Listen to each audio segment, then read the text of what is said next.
বলো তোমরা সবাই।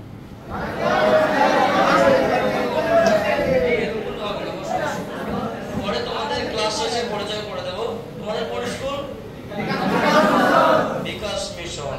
তোমাদের এটা কি মালদাতে অবস্থিত, তাই তো? মালদাতে বিকাশ মিশন খুব ভালো স্কুল, কারণ এখানে র্যাঙ্ক করে আর কি বোর্ডে মাধ্যমিক। এবছরও র্যাঙ্ক করেছে। গত বছর করেছিল না? গত বছরে মাধ্যমিকে 10th র্যাঙ্ক করেছিল, এবছরও করেছে।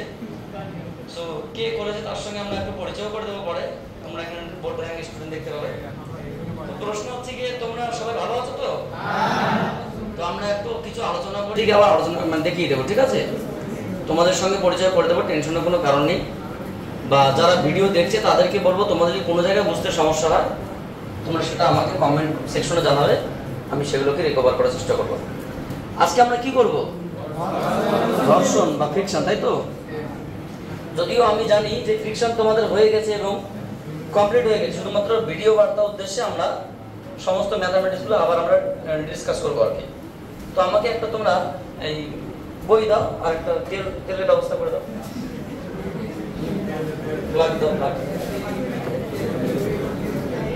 টেনশনের কোনো কারণ নেই, যেভাবে নর্মালি আমরা ক্লাস করি সেভাবেই ক্লাস করো, ঠিক আছে? এখানে ভয়ের কোনো কারণ নেই। তোমাদের যেরকম কোশ্চেন মনে হবে তোমরা ফ্রিলি কোশ্চেন জিজ্ঞেস করবে, কোনো ব্যাপার নেই।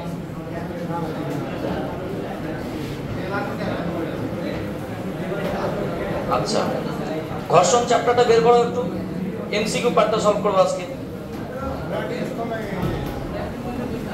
বলো কি দেবো? ব্রাইটনেস কমে গেছে, ঠিক করে দিতে হবে, সমস্যা নেই।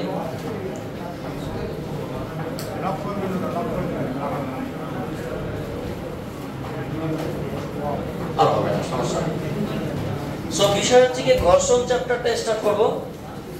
এখানে সম্ভবত 31 এমসিকিউ আছে। কম বেশি আমার সমস্ত অঙ্কই মুখস্থ আছে, তবু তোমাদের একটু হালকা করে বোঝানোর চেষ্টা করব। আমাদের চ্যাপ্টারের নাম ফ্রিকশন, ঠিক আছে? এই বোর্ডটাকে আমরা দুই ভাগে আগে ভাগ করে দিই, একদম স্ট্রেট। ফ্রিকশন বা ঘর্ষণ, এর বাংলা অর্থ কি? ঘর্ষণ বা ঘষাঘষি, এইটি বিষয়। দেখো, প্রথম কোশ্চেনটা আমরা স্টার্ট করছি। প্যাডেল করে সাইকেলের বেগ বাড়ালে দুই চাকার উপর ভূমির দ্বারা প্রযুক্ত স্থিত ঘর্ষণ বলের অভিমুখ কি হবে? দেখো, প্রথম কোশ্চেনটা কিছুই নেই, আমরা জাস্ট একটু হালকা করে তোমাকে বোঝানোর চেষ্টা করছি। ধরে নাও এটা একটা সাইকেলের চাকা, ঠিক আছে? পিছনের চাকা, সামনের চাকা। তো এটা সেই ব্যবস্থা, ধরেন এটা আমরা সাইকেলের চাকা বললাম। এখানে ব্যবস্থা তোমার গিয়ে বসা জায়গা আছে, তোমার হাতে ধরা জায়গা আছে, ঠিক আছে? সাইকেল দুটো চাকা আছে। তো সেই সাইকেলের এটা সামনের চাকা, এটা পিছনের চাকা। আমরা কি করে যাচ্ছি বলতো? এটার উপর আমরা প্যাডেল করে যাব, ঠিক আছে? প্যাডেল করে সামনের দিকে যাবো। সাইকেল যদি আঁকা হয়নি সমস্যা নেই, আমাদের সাইকেল নিয়ে একটু নাই। তাহলে একটা বিষয় বোঝার চেষ্টা করো, এখানে তিনটা জিনিস মাথায় রাখার চেষ্টা করো, কারণ এমসিকিউ 1, 2, 3 তিনটাই কিন্তু সাইকেল দিয়ে কোশ্চেন আছে। তিনটা জিনিস মনে রাখবে। নাম্বার 1, আমি কোথায় আছি? সাইকেলের পিছনে না মাঝখানে না সামনে? Number 1 point. নাম্বার 1 পয়েন্ট, আমি যদি পিছনে থাকি, মানে আমি সাইকেলকে ঠেলে দেই, মানে সাইকেলকে পিছন থেকে ঠেলে ঠেলে নিয়ে যাই, তাহলে দুটো চাকারই ঘর্ষণ বল কি হবে? পিছনের দিকে হবে। কারণ সামনের দিকে আমি বল প্রয়োগ করছি, ঘর্ষণ বলটা পিছনে হবে। কথা বোঝার চেষ্টা করো। আমি বলছি আমি ব্যক্তি হিসেবে এখানে আছি, আর আমি বল প্রয়োগ করছি কোথায়? তাহলে এই চাকাতেও বল প্রয়োগ করছি, এই চাকাতেও বল প্রয়োগ করছি, ফলে ঘর্ষণ গুণাঙ্ক কোন দিকে কাজ করবে? এটাতেও পিছনে, এটাতেও পিছনে। স্যার আমি যদি সামনে থাকি, মানে আমি সামনে থেকে সাইকেলকে টানছি, সামনে থেকে টানলে কি হবে? তাহলে সেক্ষেত্রেও কিন্তু তোমার ওটা তো পিছনে পিছনে আমি টানছি, তো পিছন থেকে ঠেলছি আর সামন থেকে টানছি, ব্যাপারটা সেম। তাহলে আমি যদি সামন থেকে টানি, সাইকেলের হ্যান্ডেল ধরে টানছি দুটো চাকাকে, তাহলে সেক্ষেত্রে তোমার ঘর্ষণ বল কোন দিকে থাকবে? এখানে পিছনে, এটা তো পিছনে। তাহলে তোমরা 1 করার আগে 2 এবং 3 একটু দেখে নাও। কথা বুঝতে পারলে কি বললাম? কারণ এখানে করার মধ্যে কিছু বোঝাতে হবে। বাইরে থেকে ঠেলে কোনো সাইকেলের বেগ বাড়ালে দুটি চাকার উপর ভূমি দ্বারা প্রযুক্ত স্থিতি ঘর্ষণ অভিমুখী হবে। ঠিক কি বলছে? দুটি চাকায় পিছনের দিকে। কথা বোঝা গেল? 3 নম্বরে দেখো, পিছনের চাকায় ব্রেক করে বেগ কমালে, পিছনের চাকায় ব্রেক করে কমালে, ব্রেক করে কমালে মানে কি? একটা বিষয় বোঝার চেষ্টা করো। আমি এখানে ছিলাম, ব্রেক করে কমানোর ব্যাপারটা আলাদা। আমি সামনে থেকে থাকতাম, সেক্ষেত্রে পিছনে পিছনে, পিছন থেকে ঠেলতাম, সেক্ষেত্রে পিছন পেছনে। কিন্তু আমি এখানে থেকে যদি চালাই, তাহলে যেদিকে ঘর্ষণ বলগুলো হবে, যদি আমি ব্রেক করি তাহলে উল্টো দিকে হবে। কারণ আমি এবার দাঁড় করানোর চেষ্টা করছি। আগে ছিল ত্বরণ, আমি সাইকেলের মধ্যে বসে আছি আর আমি সাইকেল চালাচ্ছি। চালানোর সময় সামনের চাকা পিছনের চাকার ঘর্ষণ বল যেদিকে হতো সেটা আমি দেখাচ্ছি। এবার আমি তো চালাচ্ছি, মানে অ্যাক্সিলারেট করছি, কিন্তু আমি এবার হঠাৎ করে ব্রেক করে গাড়িকে দাঁড় করানোর চেষ্টা করছি। তাহলে তো চালানোটা বন্ধ করার চেষ্টা করছি, কিন্তু আমি তো মাঝখানে আছি। তাহলে চালানোর সময় দুটো চাকার ঘর্ষণ বল যেদিকে যেদিকে হবে, দাঁড় করানোর সময় উল্টো দিকে হবে। তাহলে একের প্রশ্নের উত্তর 3-এর সঙ্গে উল্টোটা হবে। কেন? কারণ একের কোশ্চেনে আমি মাঝখান থেকে চালিয়ে নিয়ে যাচ্ছি, 3-এর কোশ্চেনে ব্রেক বসে দাঁড় করাচ্ছি। কথা কি বুঝতে পারছো তোমরা? উত্তর কোনটা হবে পরের কথা, কিন্তু একের কোশ্চেনের সঙ্গে 3-এর কোশ্চেনের আনসারটা উল্টো হবে। যদি এটা পিছনে সামনে হয় তাহলে সামনে পিছনে হবে, যদি সামনে পিছনে হয় তাহলে পিছনে সামনে হবে। তাহলে ব্যাপারটা কি হলো? আমি যদি চালানোর ক্ষেত্রে বোঝার চেষ্টা করি কিরকম হয়। আমি যখন সাইকেলের মাঝখানে আছি, আমি এখানে চালাচ্ছি, আমি পিছনের চাকা কিন্তু টানছি আর সামনের চাকা কিন্তু ঠেলছি। টানছি মানে কিন্তু বলতো এইদিকে তোমার হচ্ছে গিয়ে বলটাকে আমি বলটা ব্রেক হচ্ছে এইদিকে, তখন ঘর্ষণ বলটা সামনে, আর এটাকে ঠেলছি মানে কি পিছনে। মানে দুটো ঘর্ষণ বলে কোন দিকে কাজ করছে? আমার দিকে। মানে এত কথা বাদ, আমি সাইকেলের মাঝখানে থেকে সাইকেল যখন চালাবো দুটো চাকার ঘর্ষণ বল আমার দিকে থাকবে, আর যখন ব্রেক করবো দুটো চাকার ঘর্ষণ বল আমার থেকে বিপরীত দিকে থাকবে। বোঝা গেল? যদি বুঝতে না পারো সিম্পলি মনে রাখো 4-5টা পয়েন্ট। নাম্বার 1 পয়েন্ট, একটা সাইকেল আছে, আমি পিছন থেকে সাইকেলের দুটো চাকাকে ঠেলছি, তো ঘর্ষণ বল দুটোই আমার দিকে থাকবে, মানে পিছন দিকে দুটো চাকারই। আমি সামন থেকে দুটো চাকা সাইকেলকে টানছি, তো ঘর্ষণ বল দুটোই পিছনের দিকে থাকবে, আগে যেটা ছিল সেটাই থাকবে। যদি আমি সামন দিয়ে ঠেলি তাহলে উল্টো হবে। ঠেলা তুমি সামন দিয়ে ঠেলো আর পিছন দিয়ে ঠেলো, ঠেলা তো ঠেলাই, টানা তো টানাই। সো এখানে ঠেলা, পিছন থেকে ঠেলা আর সামন থেকে টানা ব্যাপারটা কিন্তু সেম, কারণ সাইকেল একই দিকে যাচ্ছে। ফলে পিছন থেকে ঠেললে ঘর্ষণ বল যেদিকে ছিল, সামন থেকে টানলে সেদিকে তো হবে, সাইকেল তো উল্টো দিকে যাচ্ছে না। 2 নম্বর বিষয়, আমি মাঝখান থেকে যখন সাইকেল চালাবো, মানে প্যাডেল ঘুরাবো, তখন এই চাকার ঘর্ষণ বল এখানে আর এই চাকার ঘর্ষণ বল এখানে, আর এখানে যখন ব্রেক করবো তখন উল্টো দিকে। কেন? আমি একে ঠেলছি, মানে যেমনটা পিছন থেকে ঠেলছিলাম সামনে এদিকে ছিল, এখনো আমি ঠেলছি। আর এখানে কি যখন আমি টানছি তখন কি ঘর্ষণ বলটা কি আমার বলটা অ্যাকচুয়ালি এই দিকে প্রয়োগ হচ্ছে, আর ওখানে কি ঘর্ষণ বলটা দিকে কাজ করছে। যে আমার টানটা পিছন থেকে টানছি প্যাডেল ঘুরিয়ে, আমার টানটা কি এই দিকে কাজ করছে, ফলে ঘর্ষণ বলটা দিকে। আশা করি তোমরা 1, 2, 3 এমসিকিউ ক্লিয়ার হয়ে গেছে। বুঝে গেল? তাও আমরা একবার দেখে নেই আমরা যেটা করলাম ঠিক কিনা। প্যাডেল ঘুরিয়ে তাহলে কি আসলো? সামনের চাকা পিছনে, সামনের চাকা পিছনে, প্যাডেল ঘুরিয়ে, আর পিছনের চাকার সামনে, পিছনের চাকার সামনে।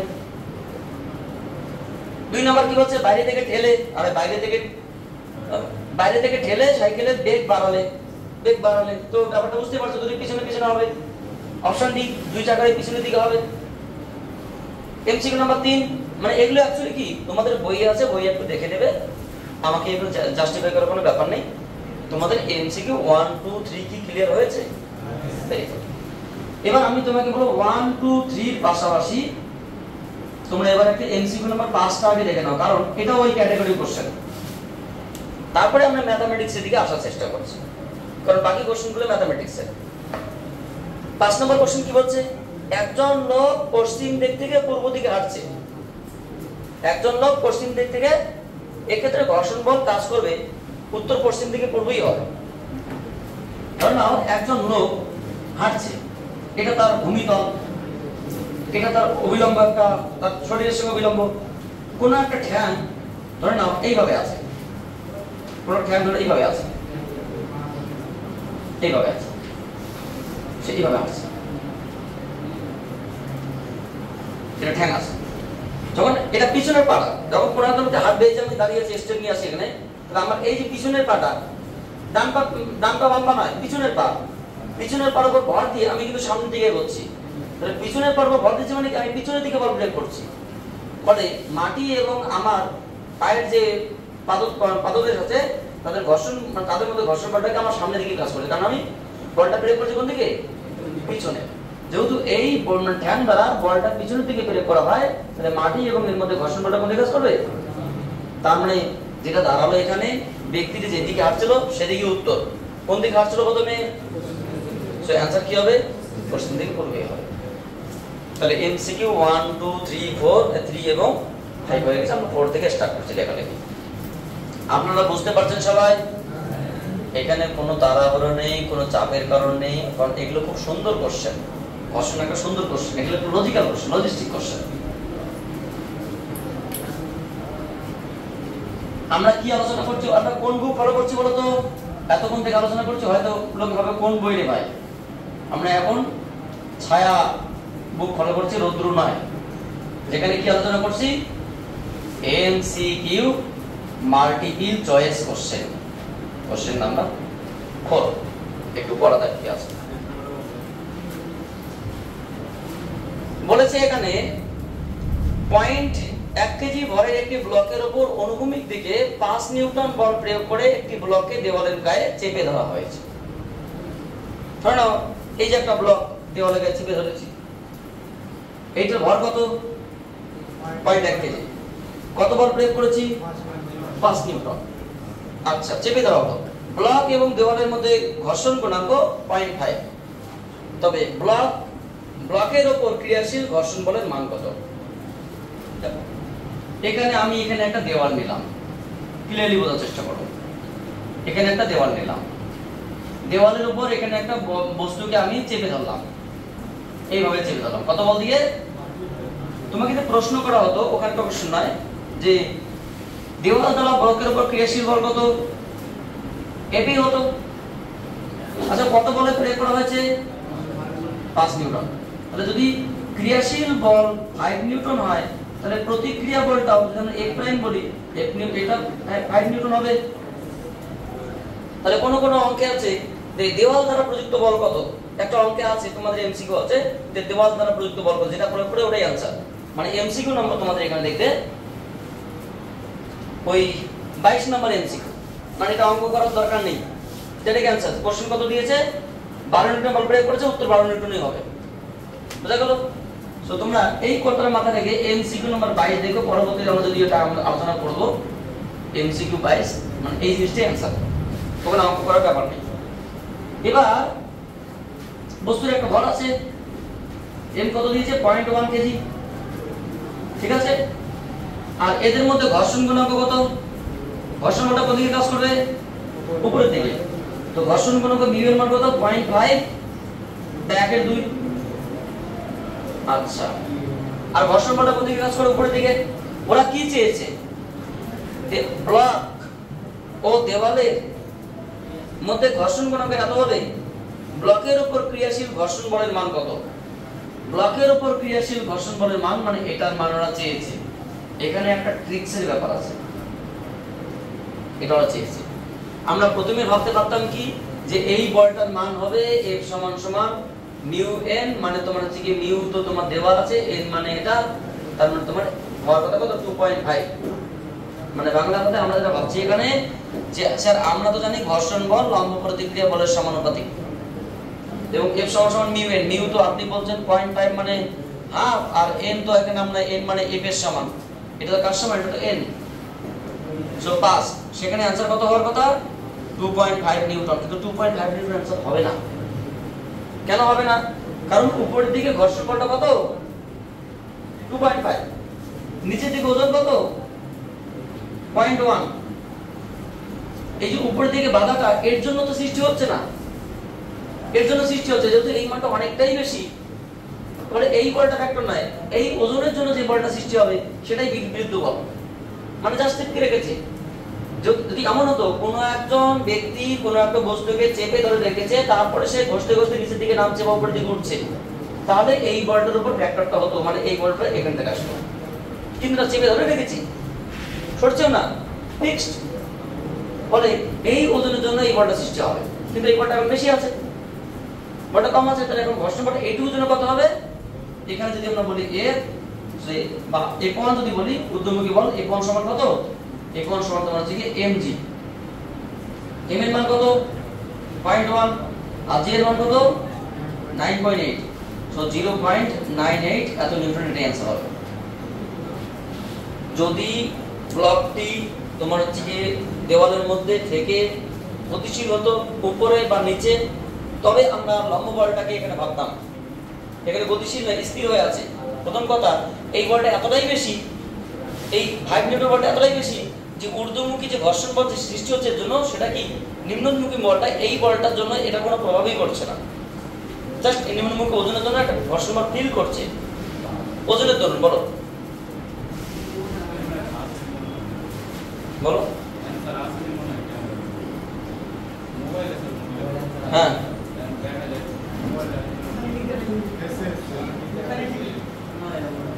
না ঠিক আছে, সমস্যা ঠিক আছে, সমস্যা নেই। বুঝতে পারছো কি বিষয়টা? আচ্ছা, কোশ্চেন নাম্বার আমরা 6 থেকে একটা করি, কারণ একটা অঙ্ক ভেবে লাভ নেই। ঘর্ষণের তুমি যখন 8-10টা অঙ্ক করবে, বলো তাহলে এই বলটার উপর ফ্যাক্টর হতো, স্থির আছে যে। আচ্ছা, তাহলে आंसर কি বলো তো? Answer B is the correct answer. B is the correct answer. Number 1 2 3 4 5 হয়ে গেছে 6। কত নম্বর কোশ্চেন? 6 number question. একটু পড়ো কি বলছে। একটি নততলে নতিকোণ থিটা, এই নততলের উপরের অংশ, উপরের অর্ধাংশ মসৃণ এবং পরের অর্ধাংশ অমসৃণ।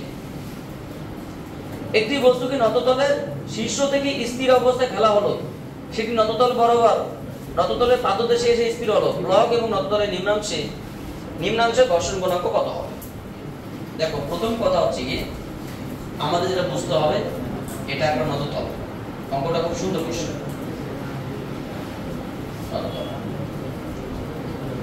নততলের নতিকোণ কত? থিটা। যদি হাইট আমাদের এখানে দরকার নেই, একটা ব্লককে আমি এখান থেকে ছেড়ে দিলাম, কয়টা বোঝার চেষ্টা করো বলুন তো। ব্লকটার এখন প্রাথমিক বেগ কত? ব্লকটার এখন প্রাথমিক বেগ u সমান 0। এই বিন্দু থেকে ছেড়ে দিলাম, সে a থেকে চলে গেল কোথায়?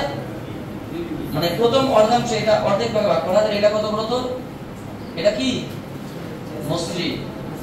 মসৃণ মানে কি? এখানে কোনো ঘর্ষণ গুণাঙ্ক নেই। এটা কি অমসৃণ, এখানে ঘর্ষণ গুণাঙ্ক আছে। তাহলে এখান থেকে যখন এদিকে নামবে, তার কি বেগ আস্তে আস্তে বাড়বে।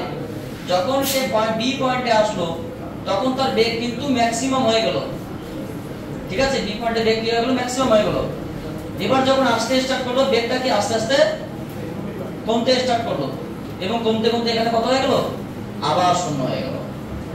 তাহলে যেটা দাঁড়ালো, এ পয়েন্টে বেগ ছিল 0, সি পয়েন্টে বেগ কত হয়ে গেল তোমার?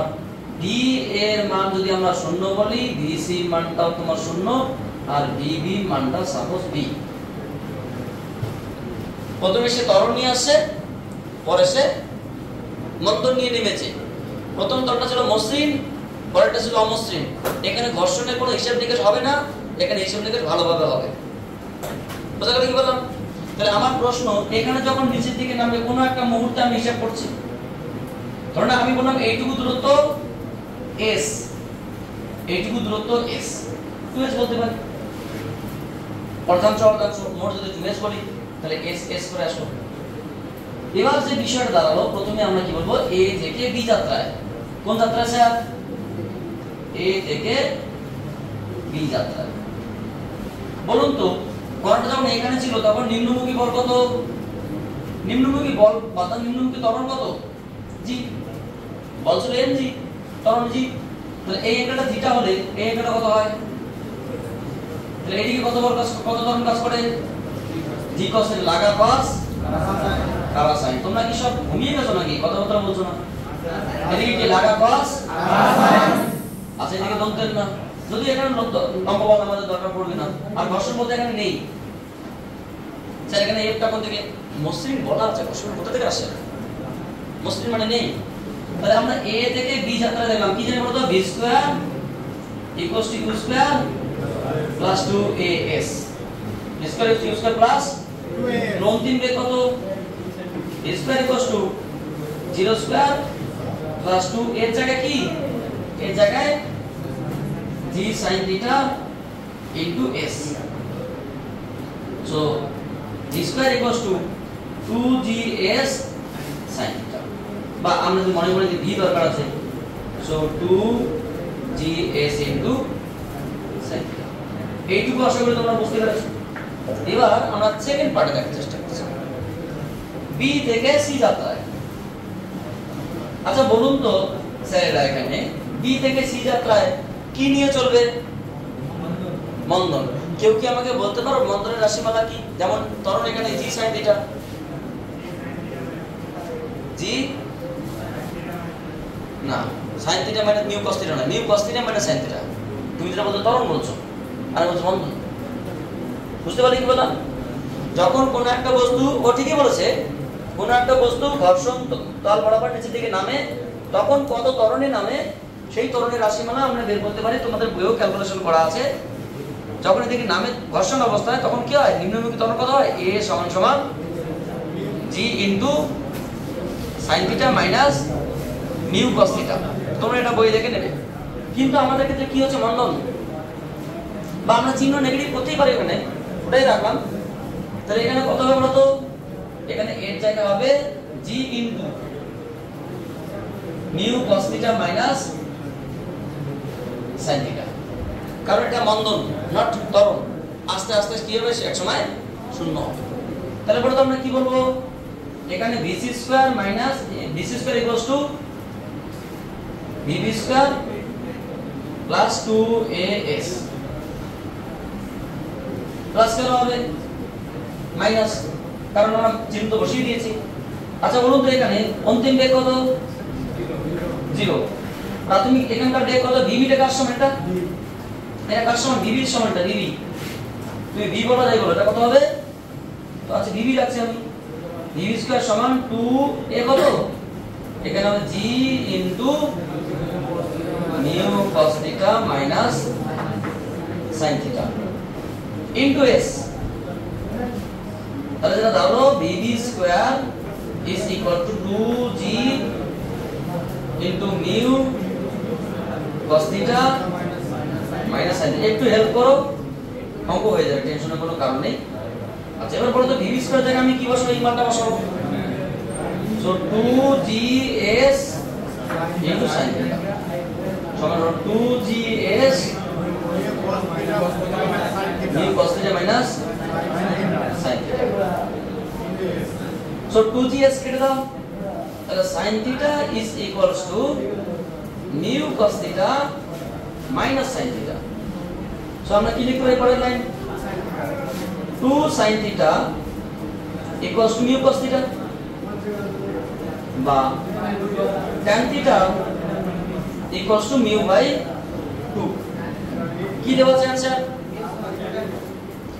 ও সমস্যা নেই এটাকে আমি লিখতে পারতাম এভাবে লিখতে পারতাম বা 2 tan theta equals to mu so এটাই आंसर দেওয়া আছে option number A is the correct answer তোমরা কি বুঝতে পারছো বিষয়টা আমি তোমাদের ক্লিয়ারলি আরেকবার বলে দেই লেখার তোমাদের টাইম দেব কোনো সমস্যা নেই একবার ক্লিয়ারলি বলে দেওয়ার পরে তোমরা লেখো এটা তো আলাদা পার্টস এই স্যার এখানে একটা আরেকবার বলে দিই জায়গাটায় স্যার এই জায়গাটায় আপনি এই ওয়ার্ডটা নিলেন না কেন ঘর্ষণ বল যখন বস্তু তলের মধ্যে থেকে উপরের দিকে উঠবে বা নিচের দিকে নামবে বা উপক্রম হবে নামা উপক্রম হবে তখন এটা স্থির হয়ে গেছে অর্থাৎ এই বলটার জন্য এটা কোনো ফ্যাক্টর নয় ওজনের জন্য যেটা হবে সেটাই এবার বিষয় কি আসলে এখানে অর্ধাংশ মসৃণ অর্ধাংশ অমসৃণ মসৃণে ত্বরণ থাকে বাট যার গ্র্যাভিটেশনাল অ্যাক্সিলারেশন অমসৃণে ত্বরণ থাকে গ্র্যাভিটেশনাল প্লাস ফ্রিকশনাল ফ্রিকশনাল তো প্লাস নয় মাইনাস এবং সেটা মন্দন নিয়ে চলছে তাহলে এখানে কি মন্দন নট ত্বরণ ত্বরণের সমীকরণ ওটাই ওটা মন্দনের সমীকরণ ত্বরণের সমীকরণ কি g into sin theta minus 1 mu cos theta. ওটা ত্বরণের সমীকরণ, এটা বন্ধনের সমীকরণ যখন নিচের দিকে নামবে। সেক্ষেত্রে আমরা কি করতে পারি যে এখান থেকে ঘনটা বাড়তে বাড়তে বেগ এখানে ভিভি হয়ে গেল, সেটা বের করলাম এই ভিভির সাহায্যে, এবং আবার সেই সমীকরণের সাহায্যে আমরা সেখান থেকে টাইম সম্পর্কটা বের করলাম। তুলে নাও, আমরা পরবর্তী কোশ্চেনে আসছি। আর যারা ভিডিও দেখছো তাদের উদ্দেশ্যে বলছি, তোমরা যদি বুঝতে না পারো তো আমি তোমাদেরকে বলবো অ্যাটলিস্ট তোমরা প্রথমে আমার স্টুডেন্টদের সঙ্গে কনসাল্ট করো, কারণ আমার থেকে ওরা অনেক বেশি এক্সপেরিয়েন্স, কারণ আমার সমস্যা হলে আমি ওদের কাছ থেকে কনসাল্ট করি। তো ঠিক আছে, তোমরা তুলে নাও, পরবর্তী কোশ্চেনে আলোচনা করছি। কোশ্চেন নাম্বার কত হবে? কোশ্চেন নাম্বার 7, তাই তো? 1 2 5 6 হয়ে গেছে, কোশ্চেন নাম্বার 7। আচ্ছা, একটু পড়া যায় কোশ্চেনটা কি বলছে। এখানে যেটা বলেছে, m ভরের একটি বস্তু আনত তলে স্থির অবস্থায় আছে। বস্তু ও নত তলের মধ্যে বা তলের মধ্যে ঘর্ষণ গুণাঙ্ক মিউ হলে ব্লকটি নিজের ওজনে ক্রিয়া হবে কখন? দেখো ব্যাপারটা আমি তোমাকে সিম্পল ভাবে এখানে দেখাচ্ছি। এটা একটা বই, আর আমি বইয়ের উপর একটা বস্তু রেখেছি, বইয়ের উপর একটা বস্তু রাখলাম। এখন স্থির অবস্থায় অনুভূমিক আছে। এই বইটাকে আমি আস্তে করে কি করলাম, নততল করলাম, একটা অ্যাঙ্গেল সৃষ্টি করলাম, আরো অ্যাঙ্গেল সৃষ্টি করলাম, আরো অ্যাঙ্গেল সৃষ্টি করলাম, আরো অ্যাঙ্গেল সৃষ্টি করলাম। তাহলে এক সময় কি বস্তু কিন্তু নিজের ওজনের জন্য যখন পড়ে গেল, বুঝতে পারলে? তাহলে নততলের আমরা জানি নততলের যে বিশেষ কোণের জন্য বস্তু আমি ঠেলিনি, গ্র্যাভিটেশনাল টানের জন্য বা নিজের ওজনের জন্য নিচের দিকে পড়ার উপক্রম হয় বা পড়তে শুরু করে, সেই কোণটাকে কি কোণ বলা হয়? বিরাম কোণ। বিরাম কোণ, তাই না? সো তোমার এই বিরাম কোণটা কি? তো বিরাম কোণটা হচ্ছে কোনো বস্তুকে রেখে দিলে নিজের ওজনের জন্য যখন পড়ার উপক্রম হয় তখন সেই কোণটাকে কি বলা হয়? বিরাম কোণ। ঠিক আছে, এই বিরাম কোণটা তোমার কাছে চেয়েছে আর কি। তাহলে আমরা এখানে একটা নততল রাখলাম, একটু শুনুন স্যার, বুঝতে পারবেন। এটা একটা নততল, নততলের কোণ কত? থিটা। আমরা এখানে একটা বস্তু রেখেছি, যে বস্তুর ভর তোমার হচ্ছে কি m, মহাত্মা গান্ধী টান কত? mg। আর এই অ্যাঙ্গেলটা থিটা হলে এই অ্যাঙ্গেলটাও কি হয়? এদিকে কি হবে? লাগা cos। ওয়াও, তোমরা এগুলো সবই জানো, কিন্তু পড়াশোনাটা মুশকিল। লাগা cos। এটা কি বলছে? আর ঘর্ষণ বলটা কোন দিকে কাজ করবে? ঘর্ষণ বলটা বিপরীত দিকে কাজ করবে, টেনশন নেই। ঘর্ষণ বলটা কোন দিকে কাজ করবে?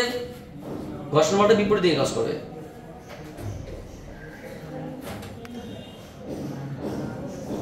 তোমরা একটু এ করে দাও, দেখা যাক কি আসে।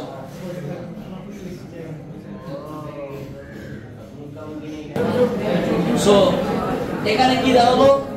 এখানে দাঁড়ালো ঘর্ষণ বলটা কোন দিকে কাজ করবে? যখন বস্তু নিজস্ব ওজন mg এদিকে কাজ করে, তার একটা অংশ mg cos θ mg sin θ, আর বস্তু যদি নিচের দিকে পড়ার উপক্রম হয় তাহলে সেক্ষেত্রে ঘষাঘষি বলটা উপরের দিকে আর প্রতিক্রিয়া বলটা এইদিকে। আচ্ছা বলো তো এখানে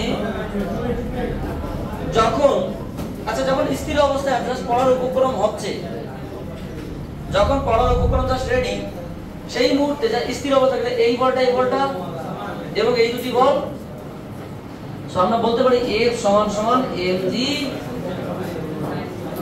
এবং n সমান সমান mg। আচ্ছা বলো তো ঘর্ষণ বলের সঙ্গে এই দুটির মধ্যে সম্পর্ক কি? মিউ সমান সমান কি F বাই, জানো তোমরা এটা? সো F বাই n সমান কি হবে? mg sin θ by mg cos θ। তাহলে কি হবে এটা?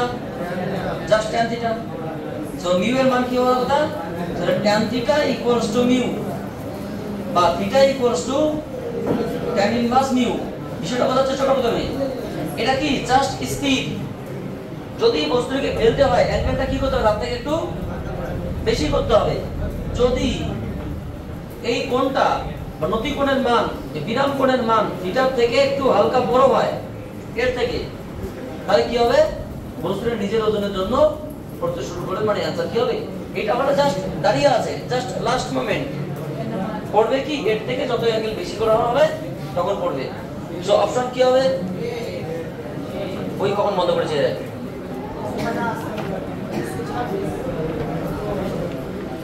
Option number A is the correct answer.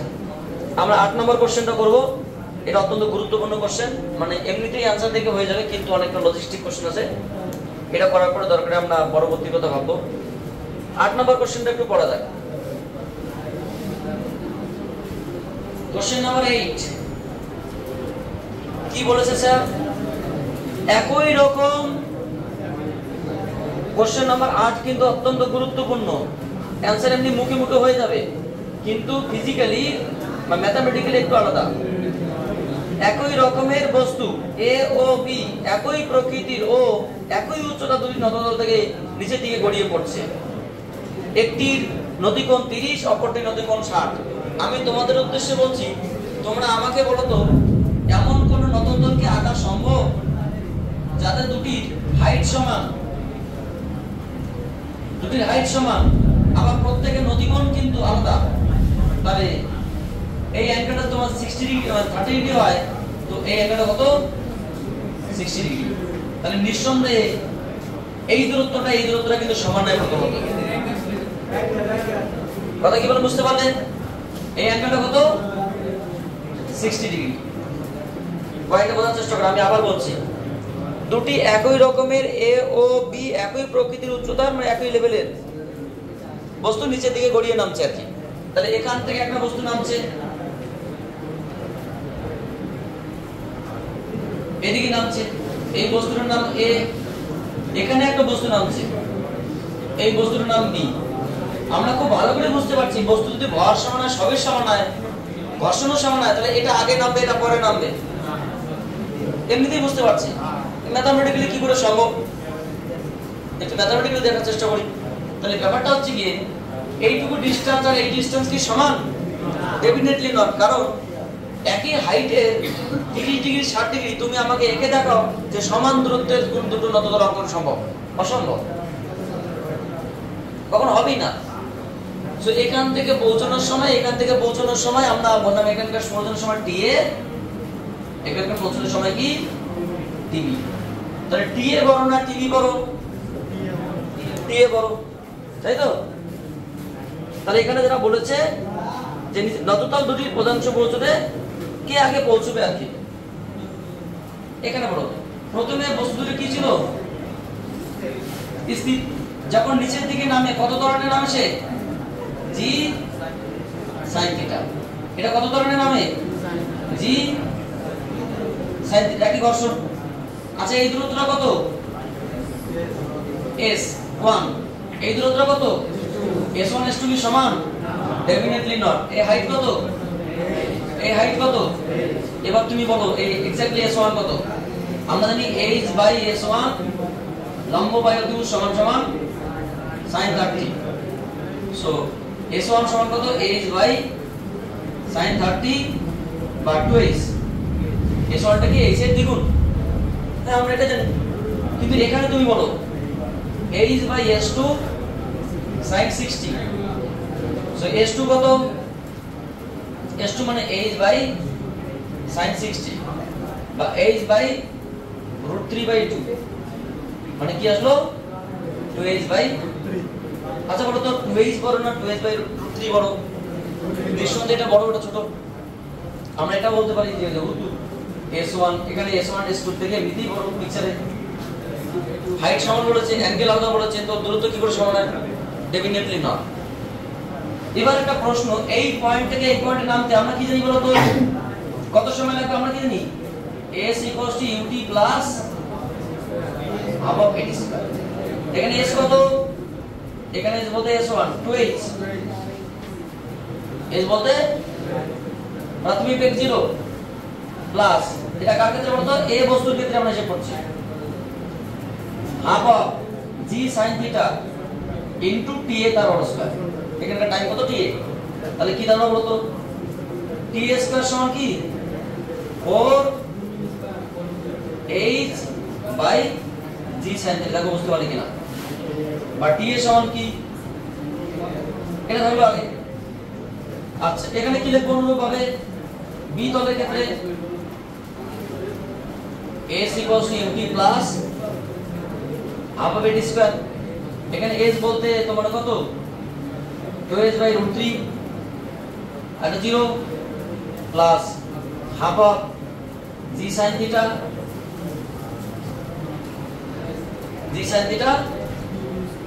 into tv তারপর তাই তো আচ্ছা এবার কি দাঁড়ালো এখানে এখানে যেটা দাঁড়ালো এখানে মেইন বিষয়টা প্রথম টিভিটা কত টিভি স্কয়ার কত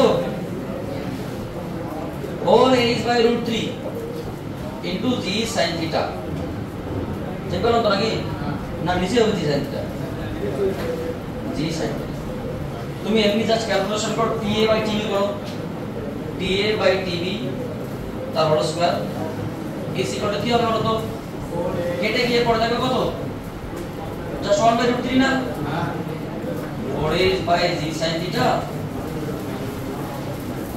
4h by √3 into g sin theta বলুন তো 7 আমরা আলটিমেটলি কি আসলে এটা অনলি √3 তাই তো তাহলে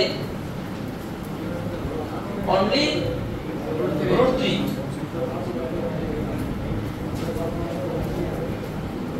তাই তো তাহলে এটা মানটা কি একের বড় তো আমরা বলতে পারি TA বাই TV তার হোল স্কয়ারটা কি একের বড় আর TA গ্রেটার দ্যান কি টিভি অর্থাৎ এটা পৌঁছতে এর থেকে বেশি সময় লাগবে তাহলে কে আগে পৌঁছবে বি বস্তু আগে পৌঁছবে বুঝতে পারলে সো এখানে কোনটা আছে বলো তো option number B is the correct B নততলের পাদদেশে আগে পৌঁছবে নততল বরাবর বস্তু আগে পৌঁছবে আরো একটা সহজভাবে করা যেত তো ঠিক আছে সমস্যা নেই তোমরা এটাকে দেখে রাখো আমরা পরবর্তী নেক্সট ভিডিওতে 9 নম্বর কোশ্চেন থেকে আপলোড করব তো তোমরা একটু যদি পারো কিছু বলার থাকে বলে নাও তোমাদের সঙ্গে হালকা পরিচয় করে দিচ্ছি এরা সবাই বিকাশ মিশনের স্টুডেন্ট সব পড়াশোনা করতে অনেক ভালো আর কি তো এই হচ্ছে কি আমাদের ক্যালকুলেশন বলো তোমরা সবাই ভালো আছো আচ্ছা তো তোমাদের তো অনেক স্টুডেন্ট গো এইদিকে মোটামুটি 80+ স্টুডেন্ট হয়ে যাবে এখানে হ্যাঁ অনেক স্টুডেন্ট এরা সব বিকাশ মিশনের স্টুডেন্ট এরা পড়াশোনা খুব ভালো সব স্টুডেন্টই ভালো কিন্তু এরা স্পেশালি খুব ভালো আর কি তো তোমাদের মধ্যে বোর্ডে 10th কে হয়েছিল বলো তো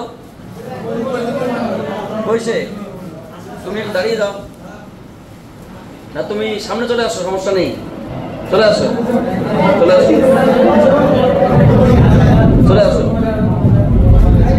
এই খুব ভালো কোশ্চেন করে কোশ্চেন খুব লজিক্যাল ভালো লাগে কোশ্চেনগুলো দেখলে বলো তুমি কিছু বলবে মানে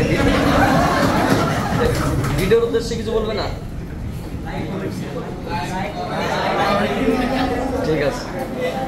ঠিক আছে আর কি